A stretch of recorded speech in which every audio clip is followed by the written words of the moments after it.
Parmi les orques, nul clan ne peut rivaliser avec les Bad Moons en matière de richesse et d'ostentation. Réputés pour leur cupidité et leur goût immodéré du luxe, ils prennent un plaisir particulier à exhiber leur fortune et leur statut devant les autres orques, comme pour rappeler à chacun la prospérité dont ils jouissent. L'économie orque, aussi rudimentaire soit-elle, repose principalement sur une monnaie bien particulière, les dents.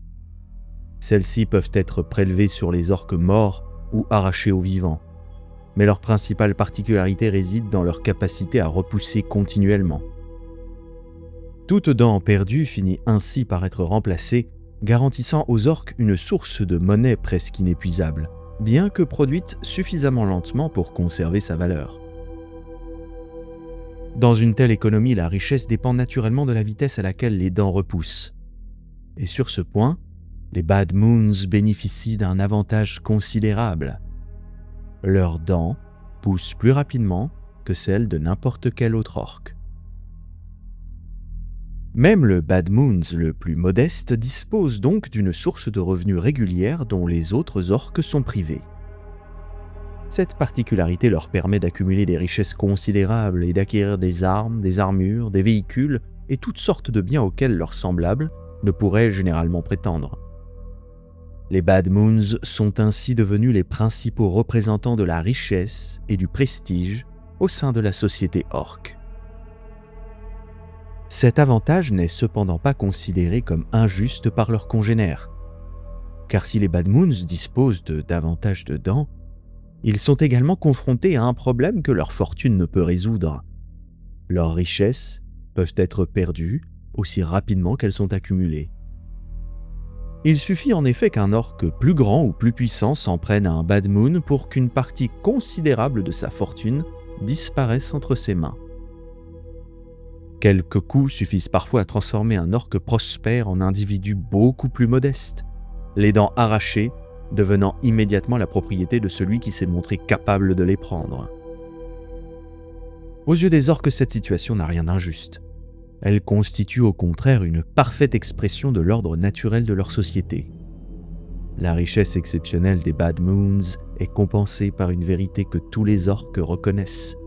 La force prime sur toute autre forme de pouvoir. Le principe est simple. Celui qui est le plus fort peut prendre à celui qui l'est moins. Et celui qui possède suffisamment de puissance pour dépouiller un Bad Moon de sa fortune possède probablement aussi les qualités nécessaires pour commander ses semblables. Les Bad Moon eux-mêmes acceptent cette logique. Ils peuvent être particulièrement attachés à leur richesse, mais ils reconnaissent volontiers l'autorité d'un orque capable de les leur arracher. Après tout, dans une société où le prestige repose autant sur la puissance que la fortune, un individu capable de s'emparer de la richesse d'un Bad Moon a démontré qu'il mérite peut-être de se trouver à la tête des autres. Ce clan occupe une position unique dans la société orque. Leur richesse est à la fois un privilège et une faiblesse. Elle leur permet d'accéder à une prospérité sans équivalent, tout en faisant d'eux des cibles particulièrement convoitées.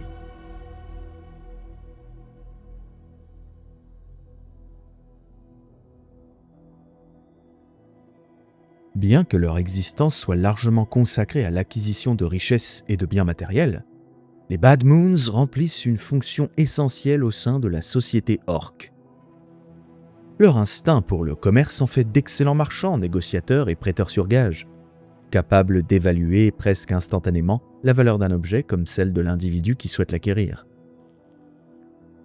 Un Bad Moon expérimenté n'a besoin que de quelques instants pour déterminer ce qu'un objet vaut réellement, mais surtout pour estimer combien son interlocuteur est disposé à payer pour l'obtenir.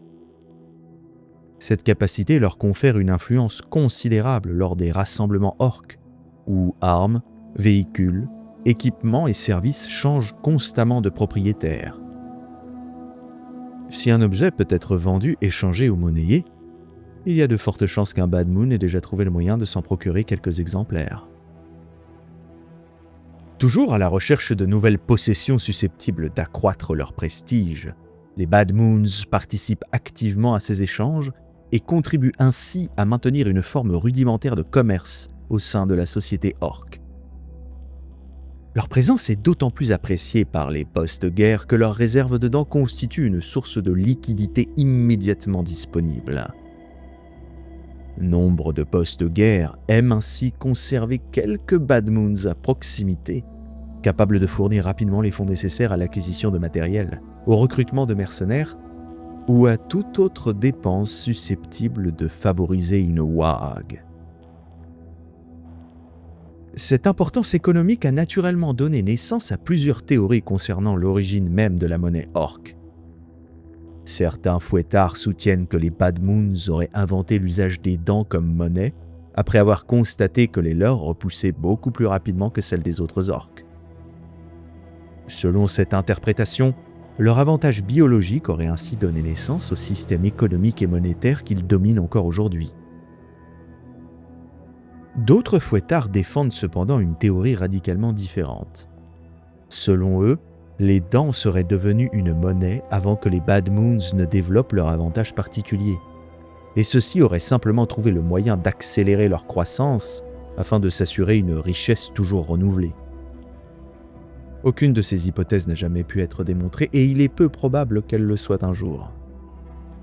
Les orques accordent en effet peu d'importance à la question de savoir si les Bad Moons ont créé leur fortune grâce aux dents ou si les dents leur ont permis de créer leur fortune. Dans les deux cas, le résultat demeure identique et c'est tout ce qui compte. Les Bad Moons possèdent davantage de dents que les autres orques et ils sont particulièrement doués pour transformer cette richesse en pouvoir. C'est tout. Quant à la manière dont tout cela a commencé, ça n'a pas d'importance.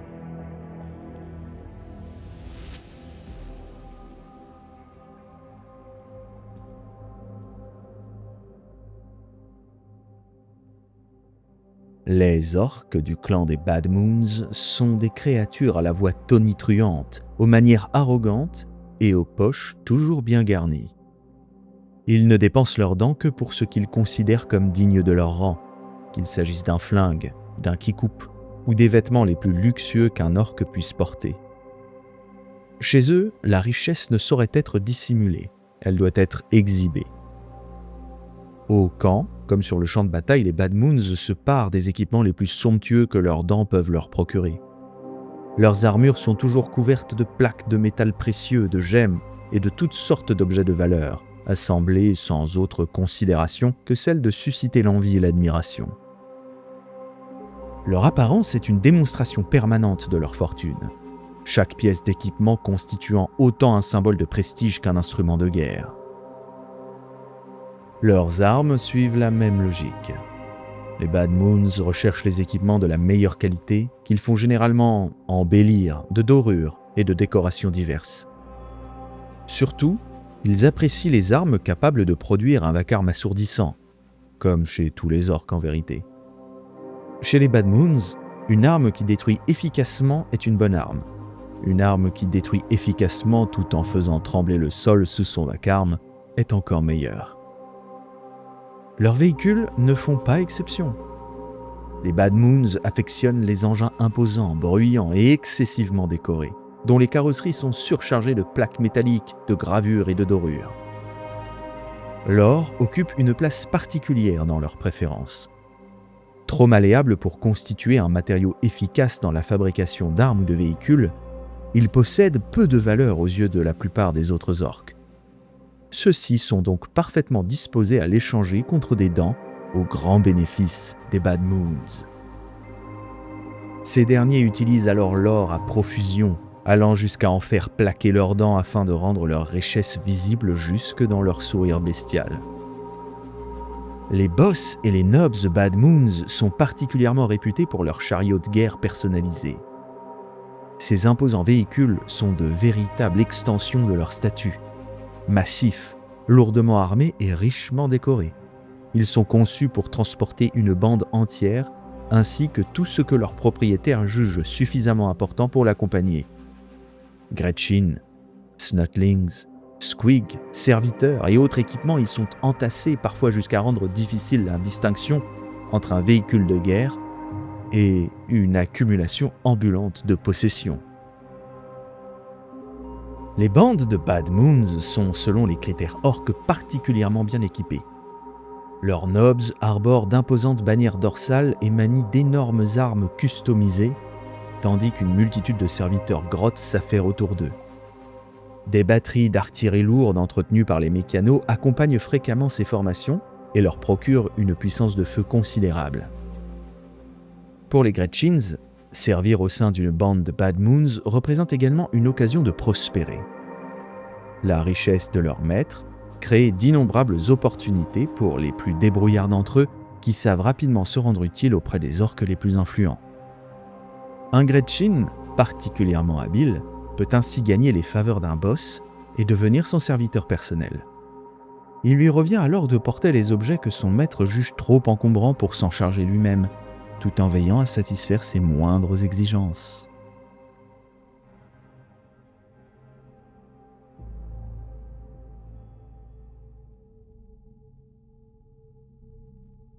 Les Bad Moons les plus riches et les mieux lotis peuvent aspirer à devenir des frimeurs. Bien que ces orques ne soient pas exclusifs au clan Bad Moon, nombreux sont ceux qui convoitent le niveau d'opulence auquel ces individus sont parvenus. Disposant de davantage de dents que de discernement, les frimeurs consacrent leur fortune à l'acquisition d'armes toujours plus bruyantes, voyantes et extravagantes qu'ils font personnaliser à grands frais. Les flingues de luxe et les flingues custom hors de prix constituent ainsi leur possession favorite. Pour les frimeurs, l'apparence d'une arme importe presque autant que son efficacité, et parfois davantage. Une arme capable d'abattre un adversaire est appréciable. Une arme capable de le faire tout en étant couverte de dorures, de gravures et d'ornements est véritablement digne d'un Bad Moon. Tous les frimeurs sont réputés pour leur arrogance, leur duplicité et leur caractère profondément mercenaire, qualités qui leur valent le mépris de nombreux autres orques. Ceux issus des Bad Moons jouissent cependant d'une réputation particulièrement mauvaise. Leur goût pour l'argent et leur recherche constante du meilleur équipement poussant parfois leur individualisme à des extrêmes inhabituels pour leur espèce. Même les Bad Moons les plus tolérants peuvent finir par se lasser de ces individus trop arrogants et excessivement armés, auquel cas leur richesse et leur statut ne les protègent guère d'une expulsion particulièrement brutale. La couleur emblématique du clan Bad Moon est le jaune vif, traditionnellement associé à la richesse dans la culture orque. Leur symbole est une lune grimaçante se détachant sur un champ de flammes, motif que l'on retrouve sur leurs armures, leurs bannières et leurs véhicules. À cette palette déjà particulièrement voyante s'ajoute une profusion de bijoux et de piercings, les Bad Moons étant plus enclins que les autres clans à s'orner de trésors dérobés aux civilisations qu'ils ont pillées.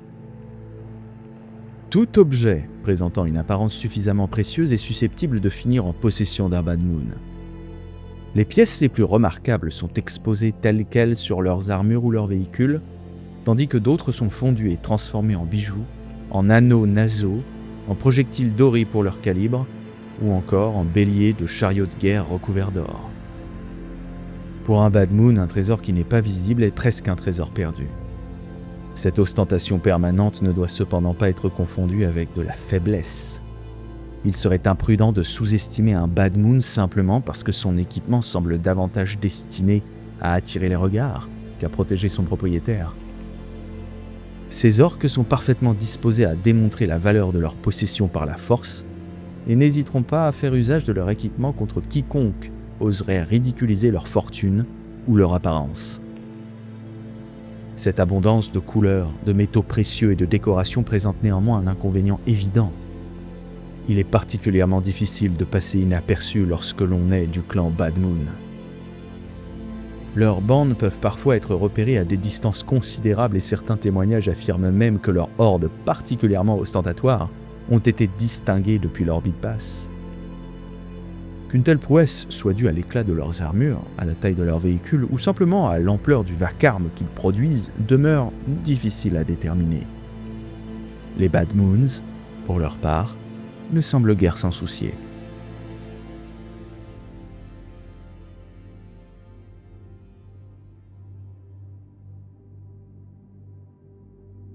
De nombreux orques appartenant aux autres clans se plaisent à railler les Bad Moons, estimant que leur apparence tapageuse et leur goût du luxe dissimulent une faiblesse que leur fortune ne saurait compenser. Les Snakebites en particulier insinuent volontiers que l'abondance et le confort ont fini par amollir ces orques. La réalité est pourtant bien différente. Si les Bad Moons privilégient un mode de vie raffiné, du moins selon les critères pour le moins singuliers de la société orque, ils demeurent aussi robustes et violents que leurs semblables. Leur richesse n'a pas diminué leur goût pour la violence, elle leur a simplement permis de la pratiquer avec davantage de moyens. Un Bad Moon est parfaitement capable de réduire un adversaire en morceaux à coups de qui-coupe. Il préfère simplement que son équipement soit suffisamment remarquable pour que chacun puisse admirer le spectacle. Les Bad Moons sont d'ailleurs des combattants de mêlée tout à fait compétents, mais ils manifestent une préférence marquée pour le combat à distance. Là où nombre de leurs congénères cherchent immédiatement à rejoindre l'ennemi pour l'affronter au corps à corps, les Bad Moons préfèrent souvent maintenir leurs adversaires à bonne distance et les accabler sous un déluge de tirs. Le rire rauque de leurs guerriers accompagne alors le vacarme de leurs armes, tandis que leurs flingues de luxe et leurs flingues custom déversent des rafales assourdissantes sur les lignes ennemies. Lorsque leurs adversaires parviennent malgré tout à s'approcher, les Bad Moons n'hésitent pas à se replier vers une position plus avantageuse d'où ils peuvent reprendre leur bombardement sans être gênés par la mêlée.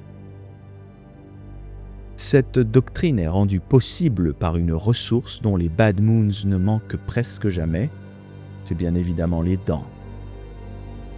Leurs fonds considérables leur permettent d'équiper leur bande avec une quantité d'armes que peu d'autres orques peuvent égaler. Ils sont généralement bien nourris, lourdement armés et animés d'une confiance presque excessive, alors que leur arsenal regorge de suffisamment de daka pour mettre à mal des adversaires autrement hors de portée de la plupart des bandes orques. Le résultat est une puissance de feu écrasante. Les bandes de Bad Moons alignent volontiers des flingues custom en grand nombre et de puissantes armes énergétiques accompagnées de chariots de guerre richement décorés. Leurs aéronefs sont parfois tellement chargés d'armes et de munitions qu'ils semblent à peine capables de quitter le sol, tandis que d'imposants crabouilleurs jaunes progressent au milieu de leur formation, ajoutant encore leur puissance de feu à celle du reste de la bande.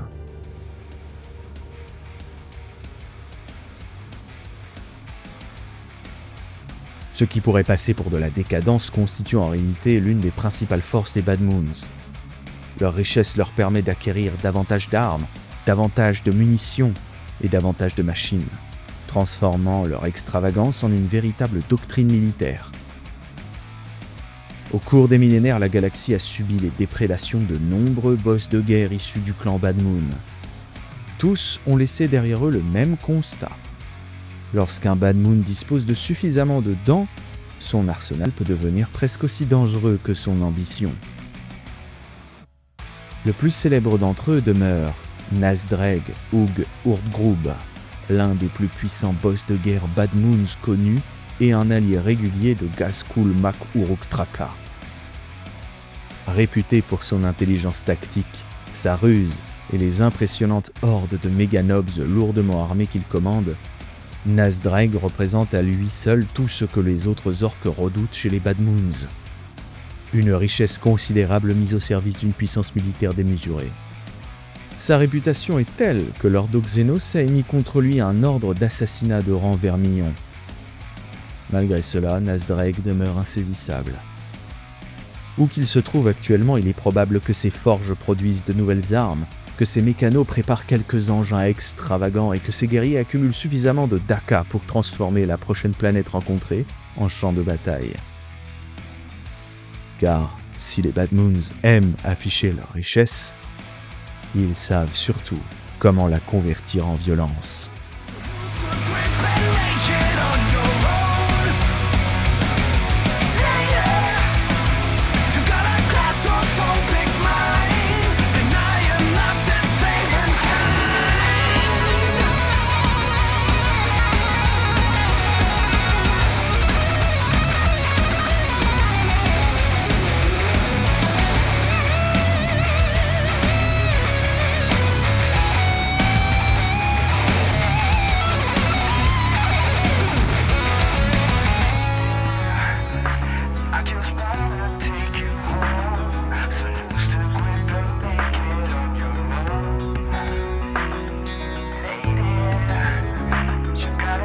claustrophobe.